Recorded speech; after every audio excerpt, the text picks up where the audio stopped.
أرسل زينام بعل هوسانا بسعبتي من كريستنا باستفلاليو كبابتات إثيوبيا تخبيرو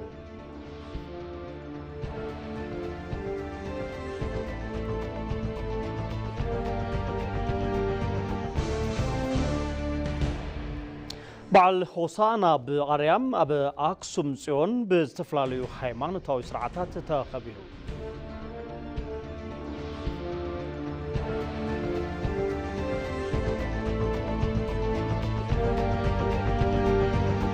كابوصاي أمريكان إيرانن لومي دحر زكايدو للزب نزمص قدام داغماين مرخاب تسمامع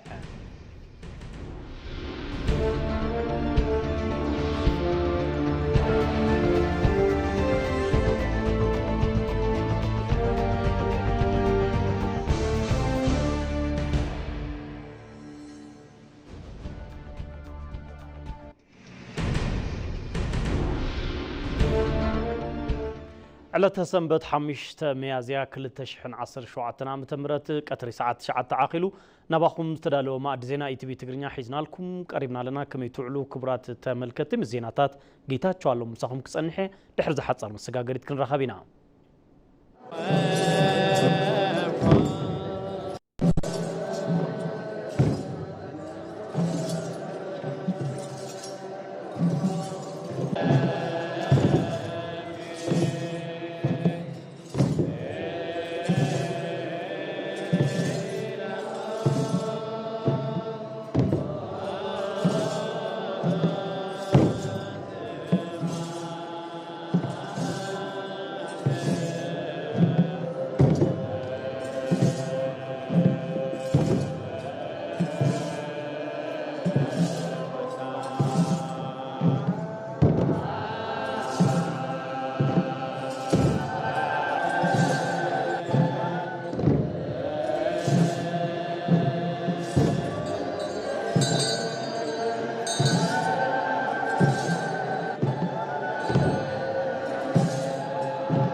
نملا صعبتي من كريستنا انكوا كل تشحن عصر شوعتنا متمرت بعل أوسانا بصحكم كنبل نفوتو ما زينانا جميرلو بحصرتي زيناتات كجمريو سنا مكتال نكون لكم دمات منيتنايو بعل هوسانا قدوس باتريارك أرثوذكس تهادو إثيوبيا بصرخبلو بدمقت تخبيرو بعل هوسانا منبر صباوت كاتدرال قدس سلاسي بصو قدوس ابونا ماتياس قداماو باتريارك رئيس ليقان ጳጳሳት ዘኢትዮጵያ ሊቀ ጳጳስ ዘአክሱም ወጨጌ ዘመንበረ ተክለ ሃይማኖት አብሰረኸብሉ በስተፍላልዩ ሃይማኖታዊ ስነ ስርዓታትን መንፈሳዊ ግልጋሎታትን በድሞቅ ከም ዝተኸብረ ተገሊጹ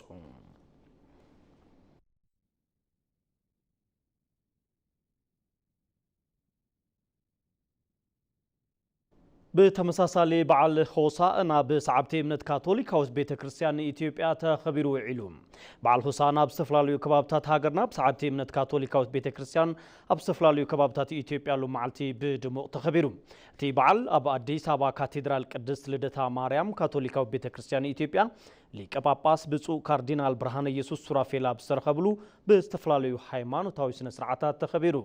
በዓል ሆሳና ኢየሱስ ክርስቶስ ኣብ ዒሉ ኣድጊ ተሰቂሉ ናብ ኢየሩሳሌም እንታቱ ብፍላይ ድማ አረጋውያን ደቂ ኣንስትዮ ደቂ ተባዕትዮ መናእሰይን ህፃናትን ሆሳና ንወዲ ዳዊት ሆሳና በአርያም እናበሉ ብኽብሪ ምቕባሎም ዝዝከረሉ በዓል እዩ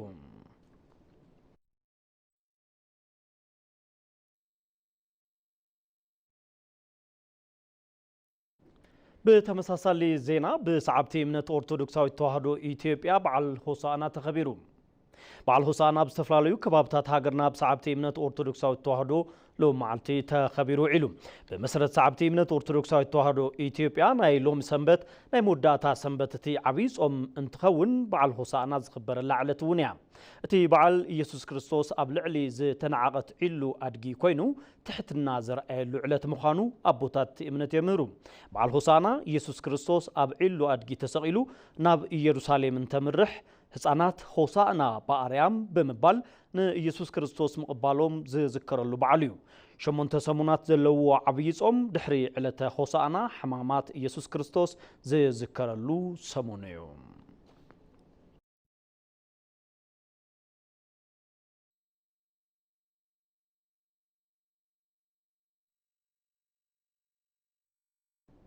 በዓል ሆሳዕና በአርያም ኣብ ኣክሱም ጽዮን ብዝተፈላለዩ ሃይማኖታዊ ስርዓታት ተኸቢሩ ውዒሉ። ብተኸተልቲ እምነት ክርስትና ብፍሉይ ድምቀት ዝኽበር በዓል ሆሳዕና ኣብ ርእሰ ኣድባራት ወገዳማት ኣክሱም ጽዮን ብፍሉይ ድምቀት ከም ዝተኸበረ ተገሊጹ። ኣብ ምኽባርቲ በዓል ካብ ዝተፈላለዩ ከባብታት ዝመጹ ኣማይታ ሽሓት ኣመንቲ ከም ዝረኸቡ ተሓቢሩ። ትማሊ ኣብ ድርኡ ብዝተፈላለዩ ያሬዳዊ ስርዓትን ጣዕመ ዝማረን ኣብ ኣደባባይ ጽዮን እግሪ ሓወልቲ ኣክሱም ፍሉይ ጽምብል ዘሳለጠት ከተማ ኣክሱም ሎሚ ድማ በዓል ሆሳዕና ብዝተፈላለዩ ሃይማኖታውን ባህላውን ስነ ስርዓታት ከም ዝተኸበረን ተሓቢሩ።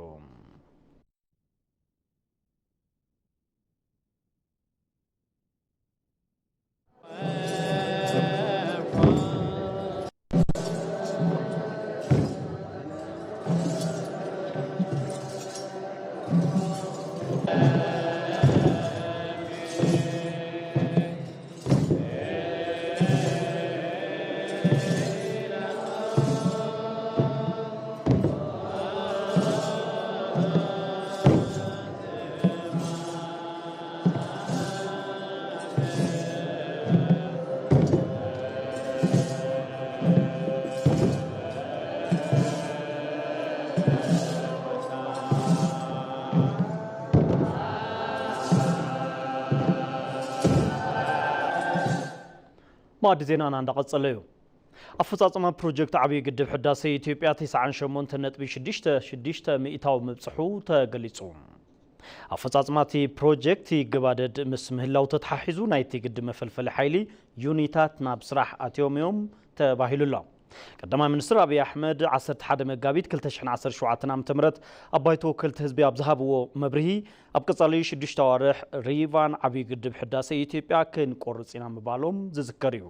ግድብ ሕዳሴ ብምትሕብባር ኩሎም ኢትዮጵያውያን ብዘይ ዝኾነ ይኹን ልቃሕ እናተሰርሐ ዝርከብ ፕሮጀክት እዩ። ኣብ 2017 ዓ.ም ገምጋም ኣፈጻጽማ ዝሓለፉ 9 ኣዋርሕ ቀዳማይ ሚኒስትር አብይ አሕመድ ኣብ ዝተረኸብሉ ኣፈጻጽማ ፕሮጀክት ዓብይ ግድብ ሕዳሴ ኢትዮጵያ ከም ዝተገምገመውን ተገሊጹላ።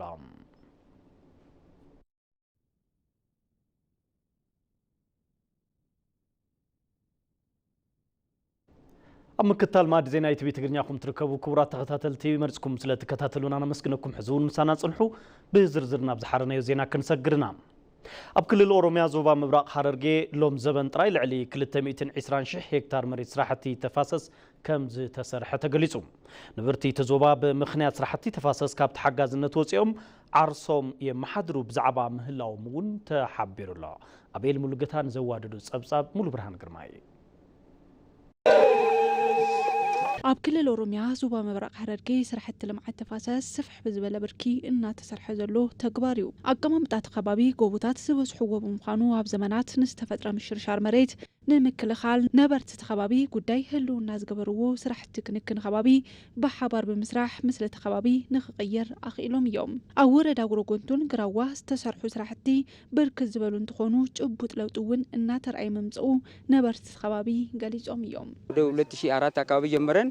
ውሃ በጣም አገኘን ስንሰራ ካብ 2004 ዓመተ ምህረት ጀሚርና ማይ ብጣዕሚ ረኺብና ኢና። ንሕና እውን ዝተፈላለዩ ስራሕትታት ብምስራሕ ካብ መስተ ሓሊፍና ማይ ብምዕቋር ንተኽልታት እውን ነውዕሎ ኢና። ብዘመሰሉና ቃና ነገልን ድሮ እዚ ስራሕ ዕቀባ ሓመድን ማይን ቅድሚ ምጅማሩ ውሕጅ እናመፀ በብእዋኑ ሓመድና ይወስደልና ነይሩ። ሓመድና ይጉሕጓሕ ነይሩ። ናይ ብዙሓት መንበር ገዛ እውን ብሰንኪ ውሕጅ ዓንዩ እዩ። ኣብዚ ሕዚ እዋን ግና ብምኽንያት ዕቀባ ሓመድን ማይን መሬትና ተሪፉ እዩ። መሬትና እውን ለሚዑ እዩ። ወረዳ ጉራዋ ኣብ ዘለዎ 49 ጣብያታት ብርክት ዝበሉ ስራሕትታት ዘሳለጠ እንትኾን ኣብ ጣብያ ሜራ ጉድና ጥራይ ልዕሊ 600 ኣብ ዝኾነ ሄክታር ስራሕቲ ተፋሰስ ከም ዘሰርሐ ዋና መሓዳሪ ወረዳ ጉራዋ ዝኾኑ ኣይተ ጃዕፋር አብዲሳ ሓቢሮም እዮም። 237.5 ሄክታር ላይ ነው ስትራክቸሮች ያረፉት ለ627 ኣብ 237.5 ሄክታር መሬት እዩ ዓሪፉ 627 ንዝኾኑ ዝተጎድኡ መፋሰሳት ድማ ሽፋን ኮይኑ እዩ እዚ ስራሕ ዕቀብ ኣሕመድን ማይን ኣብ ኩሎም ጣብያታት እዩ እናተሰርሐ ዝርከብ ኣብ 16,000 ሄክታር መሬት እዩ ንምስራሕ እናተፈተነ ዘሎ ብኻል ወገን ኣብ ወረዳ ጎረጎቱ ብምኽንያት ኣቀማምጣ መሬት ነበርቲ ሓገዝ ተጸበይቲ ዝነበሩ እንትኾን ኣብዚ ሕዚ እዋን ናብቲ ወረዳ ብዝተሰርሐ ልምዓት ተፋሰስ ለውጢ ዝመፀ እንትኾን ኣብቲ ዞባ ሎሚ ዘመን ጥራይ 500 ብዝኾን ስራሕቲ ልምዓት ተፋሰስ ልዕሊ 224,000 ሄክታር መሬት ኣብ ውሽጢ 40 መዓልትታት ምልማዕ ከም ዝተኻእለ ሓላፊ ቤት ጽሕፈት ሕርሻ ዞባ ምብራቕ ሐረርጌ ኣይተ ኤልያስ ሸምሰዲን ሓቢሮም እዮም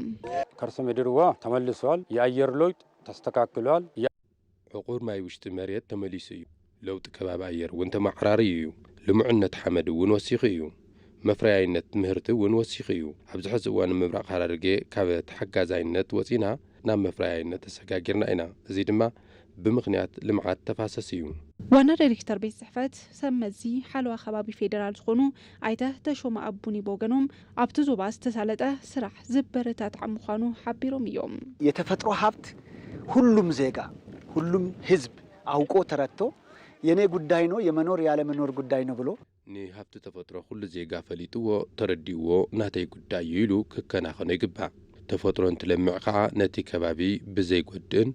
ቀጻልነት ብዘለዎ መልክዕ ክኸውን ይግባእ እዚ ሓላፍነት ኩሉ ዜጋታት እዩ ኣብቲ ዞባ ኣብ ዝሓለፉ 3 ዓመታት ልምዓት ስራሕቲ ተፋሰስ ተጠናኺሩ ንኽቕጽል መንግስቲ ጠመቴቡ እናሰርሐ ከም ዘሎ እውን ተገሊጹ እዩ ኣብ መወዳእታ ዜና ወጻኢ ሎሚ ኣብ ኦማ ተስፋ ወሃቢ ልዝብ ዝገበራ ኣሜሪካን ኢራንን ንዝመጽእ ቀዳም ዳግማይ ንምርኻብ ተሰማሚዐን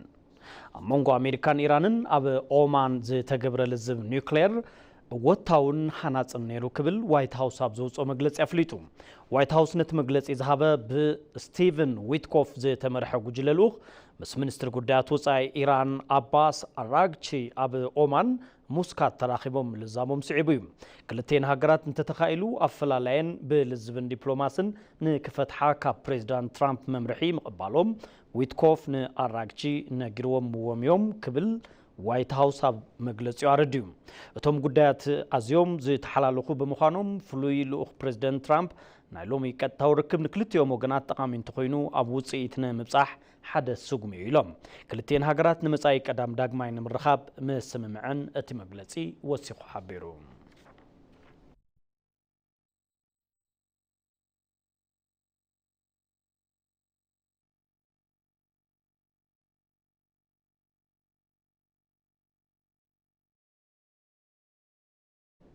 كبرت تختتل تزيناو مسنادو ساتنا قدمي مززامنا قندقنت بتاتنا كنزخاخركم بالحسانا بسعبتي منت كريستنا بستفلاليو كبابتات إثيوبيا تخبروا علو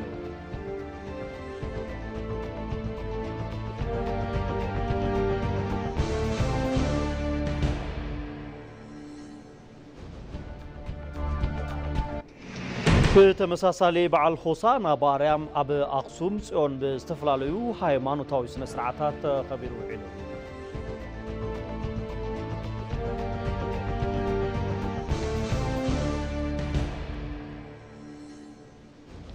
أمريكان إيران لومي دحر زكايدو لزب نزمت قدام داغماي نمرخاب كم استسمامعا تحبيبو كبرت ملكتين لومي على سنبت ساعات شعتنا بخم زحرنا يوم عاد زينا يتبي تقنيا زي كتكتاتلو صناحكم مسل نيرو مسلم كتالكم نمسجن جيتاتشالوم بسم الله